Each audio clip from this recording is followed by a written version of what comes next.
বন্ধু, দেখ কি খাইতাছি। এই যে এক পিস গোস্ত, একটা আলু আর ডিম।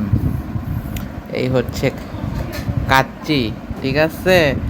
তো নরসিংদীতে তো গ্যাস নাই।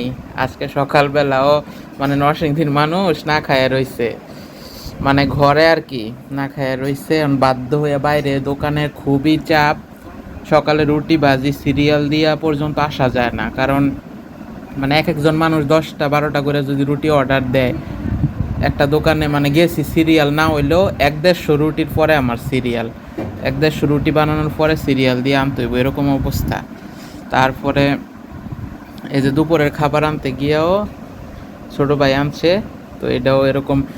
দোকানে দোকানে সিরিয়াল, সব মানুষজন, গ্যাস নাই, এখন পর্যন্ত গ্যাস আসছে না, এই অবস্থা।